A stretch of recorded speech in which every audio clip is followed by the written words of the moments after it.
Hello বন্ধুরা, প্রতিদিনের মতো আজকেও তোমাদের জন্য নিয়ে এসেছি জানা অজানা কিছু প্রয়োজনীয় কিচেন টিপস অ্যান্ড ট্রিক্স। আশা করব বন্ধুরা টিপসগুলো তোমাদের প্রত্যেকটা নতুন গৃহিণীর অনেক অনেক উপকারে আসবে। বন্ধুরা, তোমরা হয়তো বা ভাবতে পারো এই টিপসগুলো আমরা আগে থেকেই জানি বা আগেও দেখেছি, কিন্তু বন্ধুরা আমার এই চ্যানেলে কিন্তু অনেকেই নতুন আছে, তাদের জন্য কিন্তু আমার এই টিপসগুলো। তো চলো বন্ধুরা, আজকে আমার প্রথম যে টিপস থাকছে সেটাই তোমাদের সঙ্গে শেয়ার করি। দেখো বন্ধুরা, অনেক সময় দেখা যায় কি আমাদের হাতে অনেক সময় কিন্তু রান্না করতে করতে ছ্যাঁকা লেগে যায়, বা হাতে ফুসকা পড়ে গিয়েছে, বা দেখা যায় যে হাতে কিন্তু অনেকটা লালও হয়ে গিয়েছে। তখন তোমরা কি করবে বন্ধুরা, তোমাদের কাছে যদি এরকম ঢ্যাঁড়সের যে মুখের দিকটা থাকে এটা কিন্তু অনেকটাই ঠান্ডা বা পিচ্ছিল একটা পদার্থ হয়ে থাকে এটার মুখের কাছে। তো সেই ক্ষেত্রে তোমাদের যদি কোথাও তেল ছোটে বা কোথাও গরম ভাপ লেগেছে, তখন তোমরা সাথে সাথেই এইভাবে যদি ঢ্যাঁড়স কেটে ঢ্যাঁড়সের মুখের দিকটা দিয়ে রাখতে পারো, তাহলে দেখবে তোমাদের কিন্তু জ্বালা পোড়া অনেকটাই কমবে, কোনো রকম কিন্তু জ্বালা পোড়া হবে না। আর বন্ধুরা, এই সময় কিন্তু বাজারে প্রচুর পরিমাণে ঢ্যাঁড়স পাওয়া যায়, তো এই সময় তোমরা এই টিপসটা করতে পারো। আর অন্যান্য সময় যখন তোমাদের ছ্যাঁকা লাগবে তখন আমি তোমাদের অন্য টিপসও তোমাদের সঙ্গে শেয়ার করব। তো চলো বন্ধুরা, তারপর চলে যাই পরবর্তী টিপসে। বন্ধুরা, এবারে টিপস হবে, এখানে দেখো আমি কিছুটা পরিমাণে তোমার মাংস নিয়েছি। দেখো আমাদের কিন্তু অনেকেই আছে যে মাংসটা খেতে খুবই পছন্দ করি, কিন্তু আবার অনেকে আছে যে মাংসর যে একটা গন্ধ থাকে সেটার জন্য কিন্তু অনেকে মাংস খুব বেশি পছন্দ করে না, 1 থেকে 2 পিসের বেশি কিন্তু অনেকেই আবার খায় না। বন্ধুরা, আমরা যখন মাংসে লবণ হলুদ দিই বা মশলাটা মাংসে যখন মাখিয়ে রাখি, তখন যদি তোমরা এইভাবে দেখো মাংসে একটু পরিমাণে লেবুর রস দিয়ে দিতে পারো, তাহলে দেখবে কখনোই কিন্তু তোমাদের মাংস থেকে একটা বাজে যে গন্ধটার জন্য অনেকে খেতে পারে না, এরকমটা কিন্তু কখনোই হবে না। যারা 1 থেকে 2 খনো মাংস খেত তারাও কিন্তু একসঙ্গে অনেকগুলো মাংস খেতে পারবে। তো এইভাবে তোমরা মাখিয়ে 5 থেকে 10 মিনিটের মতো কিন্তু একটু তোমাদের ঢাকা দিয়ে রেখে দিতে হবে। আর 5 থেকে 10 মিনিট ঢাকা দেওয়ার পরেই কিন্তু তোমরা এই মাংসটা রান্না করতে পারবে। আর রান্না করলে কিন্তু কোনো রকম কোনো গন্ধ আর হবে না। তারপর চলে যাব পরবর্তী টিপসে। এবারে টিপস হবে, দেখো বন্ধুরা, এখানে আমি সকালে যে চাটা খেয়েছিলাম সেখান থেকে কিন্তু কিছুটা পরিমাণে চা পাতি রেখে দিয়েছিলাম। অনেকেই আছে এই চা পাতিটা কিন্তু ফেলে দেয়। বন্ধুরা, এই চা পাতিটা ফেলে না দিয়েও কিন্তু তোমরা অনেক কাজ করতে পারো। যেমন দেখো, আমরা যখন মাছ কাটি বা মাংস কাটি হাতে কিন্তু খুব বাজে গন্ধ হয়, আমরা যতই হ্যান্ড ওয়াশ ব্যবহার করি না কেন এই গন্ধ সহজেই যেতে চায় না। তো সেই ক্ষেত্রে তোমরা কি করবে, দেখো তোমরা হাতটা ধোয়ার পরে তারপরে যদি এরকম হাতে একটু চা পাতি দিয়ে ঘষে নাও, তাহলে দেখবে তোমাদের হাতে কিন্তু কোনো রকম মাছ মাংসর যে একটা গন্ধ থাকে সেটা আর কখনোই থাকবে না। তারপর চলে যাবো বন্ধুরা পরবর্তী টিপসে। এবারে টিপস হবে বন্ধুরা, আমরা কিন্তু অনেকে আছি যারা জানি ব্রেস্তা করলে কিভাবে মচমচে হবে, আবার অনেক নতুন গৃহিণীরা আছে যারা কিন্তু একেবারেই জানেন না পেঁয়াজটা কিভাবে ভাজলে সেটা একেবারে মচমচে হয়ে যাবে। তো এখন কিন্তু আমি তোমাদেরকে, যারা জানো না তাদেরকে সেই টিপসটা তোমাদের সঙ্গে শেয়ার করব। বন্ধুরা দেখো, আমি কিন্তু এখানে পেঁয়াজটাকে একটু ভেজে নেওয়ার জন্য এখানে দিয়ে দিচ্ছি সামান্য পরিমাণে চিনি। বন্ধুরা, চিনিটা দিয়ে যদি তোমরা এইভাবে পেঁয়াজটা তেলের ভিতরে ভাজতে পারো, তাহলে দেখবে চিনি দেওয়ার ফলে তোমাদের এই যে ব্রেস্তাটা তোমরা তৈরি করছো এটা কিন্তু একেবারে মুচমুচে থাকবে।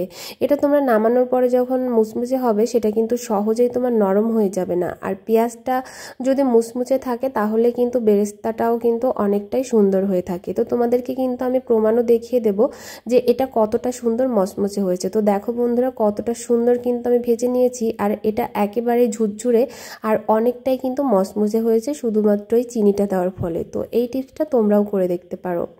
তারপর চলে যাব পরবর্তী টিপসে। এবারে টিপস হবে বন্ধুরা, দেখো এরকম আমরা যখন ভেন্ডি ভাজি করে থাকি, দেখো ভেন্ডি ভাজি আমি করছি আর আমার এই যে চামচটা দিয়ে আমি নাড়ছি এটাতে কতটা পিচ্ছিল লেগে আছে।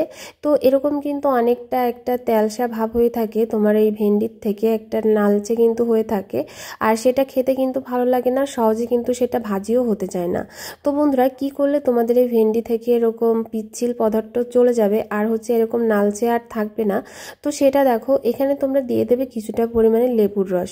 বন্ধুরা, কিছুটা পরিমাণে লেবুর রস দিয়ে যদি তোমরা এরকম ভেন্ডি ভাজি করতে পারো কখনোই কিন্তু তোমাদের ভেন্ডি ভাজিতে এরকম কোনো পিচ্ছিল পদার্থও থাকবে না, এটা কিন্তু একেবারে নালচেও হয়ে যাবে না। তোমরা কিন্তু ইজিভাবে ভেন্ডিটা ভাজি করতে পারবে। এই টিপসটা কিন্তু অনেকেই জানে, আবার অনেকেই জানো না। যারা জানো না তাদের জন্যই কিন্তু আমার এই নতুন টিপসটা। আশা করব টিপসটা তোমাদের একটু হলেও উপকারে আসবে।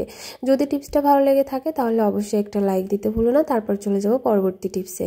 বন্ধুরা, আমরা কিভাবে খুবই সহজে পেঁয়াজ কুচি করে নিতে পারবো। দেখো বন্ধুরা, আমরা অনেকেই আছি যারা কিন্তু পেঁয়াজটা কুচি করতে পারি না, আবার অনেকেই আছে কিন্তু বটি দিয়ে খুব সহজে কুচি করে নিতে পারি। বন্ধুরা, ছুরি বটি দিয়ে কুচি করতে গেলে অনেক সময় দেখা যায় আমাদের হাত কেটে যাওয়ারও সম্ভাবনা থাকে। তো সেই ক্ষেত্রে তোমরা কিভাবে খুবই সহজে পেঁয়াজটাকে একেবারে চিরি চিরি করে কুচিয়ে নিতে পারবে সেরকম একটা টিপস তোমাদের সঙ্গে শেয়ার করছি। তো এখানে দেখো আমি নিয়ে নিয়েছি একটা পিলার। বন্ধুরা, পিলার দিয়ে কিন্তু পেঁয়াজ যদি তোমরা এইভাবে কুচাতে পারো, অবশ্যই কিন্তু পেঁয়াজটাকে তোমাদের 2 ভাগ করে নিতে হবে। তারপরে যদি তোমরা পেঁয়াজটাকে এইভাবে কুচিয়ে নিতে পারো, দেখবে এটা কিন্তু একেবারে জিরি জিরি কুচানো হয়ে যাবে।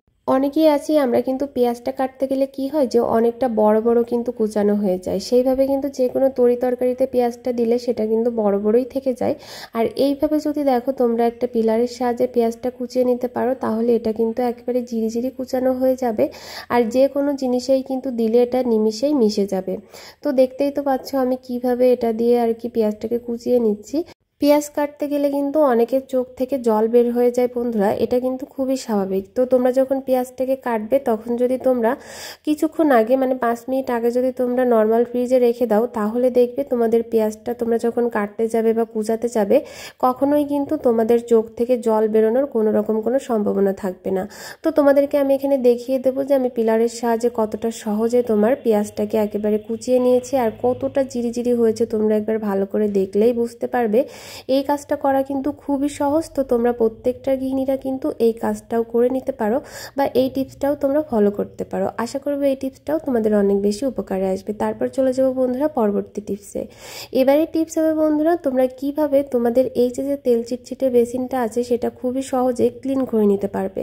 দেখো, বেসিন তো আমাদের প্রত্যেকের ঘরেই থাকে, আর এই বেসিনটা কিন্তু আমাদের সবসময় অপরিষ্কার হওয়াটাই স্বাভাবিক, কারণ আমরা যখন এখানে হাতটা ধুয়ে থাকি তখন কিন্তু অনেক সময় নোংরা হয়ে যায়। আর এটাতে আমরা যখন হাত ধুই তখন অনেক সময় দেখা যায় বেসিনে অনেকটা পরিমাণে তেল লেগে থাকে, আর সেই তেলটা কিন্তু তুলতে আমাদের অনেক বেশি প্রবলেম হয়। তো তোমরা কি করবে, এরকম করে যদি একটু হারপিক দিয়ে তোমরা বেসিন পরিষ্কার করো, আর হাতে অবশ্যই কিন্তু হারপিক দিয়ে যদি পরিষ্কার করে থাকো তাহলে হাতে অবশ্যই এরকম একটা পলি ব্যাগ নিয়ে নেবে।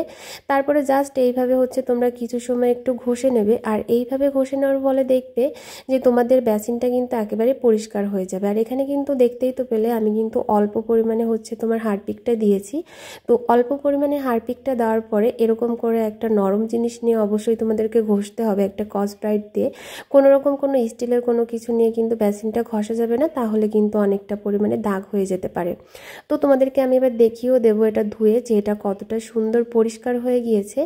যদি বন্ধুরা তোমরা হারপিক দিয়ে বেসিন পরিষ্কার করো, অবশ্যই একটা পলি ব্যাগ নিয়ে নেবে, না হলে হারপিকের যে একটা ঝাঁজ আছে তোমাদের হাতে লেগে তোমাদের হাতে কিন্তু প্রবলেম হতে পারে। তো দেখো কতটা সহজেই কিন্তু আমি আমার বেসিনটা পরিষ্কার ও চকচকে করে নিয়েছি। আশা করবো এই টিপসটাও তোমাদের অনেক বেশি উপকারে আসবে।